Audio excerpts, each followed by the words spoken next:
দিলীপ শইকীয়া ডাঙৰীয়া এইটো এটা ভুল বুজাবুজি। দিলীপ শইকীয়াই তেনেকে কোৱা নাছিল।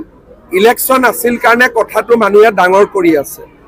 বিজেপিয়ে ট্ৰাইবেল জনজাতি লোকৰ সুৰক্ষাৰ বাবে যিমান কাম কৰিছে আগত কোন চৰকাৰে কৰিছিল? বিজেপিয়ে আজি সকলো অঞ্চলতে জনজাতীয় লোক বুলি ক'লে আমি প্ৰথম। এই নীতি কাৰ আছিলে?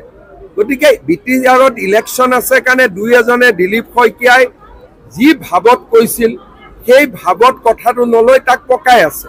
মই অনুৰোধ কৰিম যে এইবিলাক কৰি লাভ নাই, কাৰণ নৰেন্দ্ৰ মোদী, অমিত শ্বাহ, হিমন্ত বিশ্ব শৰ্মাৰ জনজাতি লোকৰ প্ৰতি আমাৰ যিটো দায়িত্ব বা আমি যিখিনি কৰি আছো তাক সকলোৱে দেখি আছে। গতিকে মই ভাবোঁ যে এই কথাটোত ইমান একো তেওঁ কোৱা নাছিল যিটো কথাৰ কাৰণে ইমান আমি খং খাব লাগে। কেতিয়াবা ৰাজনীতি মানুহে কথা কওঁতে পেপাৰে বেলেগে সোধে, কেতিয়াবা 10টা বুম আহি যায়, মাজত কিবা এটা কথা ওলাই যায়, সেইটোতো মনত ভাবি কোৱা কথা নহয়। আপোনালোকৰ চৰকাৰখনে যথেষ্ট পদক্ষেপ গ্ৰহণ কৰিছে।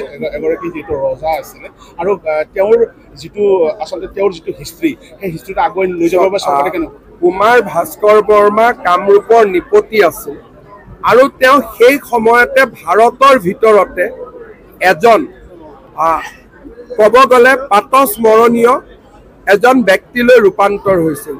হিউৱেন চাং তেখেতৰ ৰাজসভাত আহিছিল আৰু অসমীয়া হিচাপে ইমান সেই সময়ত প্ৰাক যিটো আমাৰ প্ৰি ইণ্ডিয়ান হিষ্ট্ৰী পিৰিয়ডত প্ৰাগ ঐতিহাসিক কালত ইমান সফল ৰজা আগত নাছিল।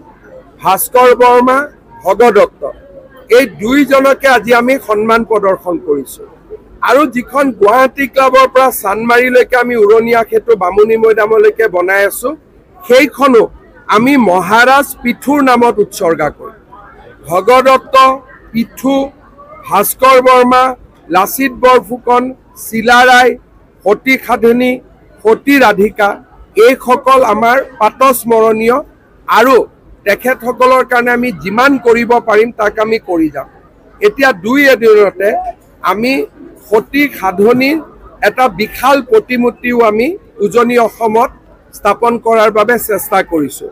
অৰ্থাৎ অসমৰ জাতীয় জীৱনৰ নায়ক নায়িকাসকল, মহাপুৰুষ শ্ৰীমন্ত শংকৰদেৱৰ জন্মভূমি নৱেম্বৰ মাহত আমি উদ্বোধন কৰিম। একেবাৰে চমক লগা পৰিৱৰ্তন। এই গোটেই কামবিলাক আমি কৰিছোঁ, যিটো মোদী ডাঙৰীয়াৰ ভাষাত বিৰাসত ভি বিকাশ ভি। Thank U.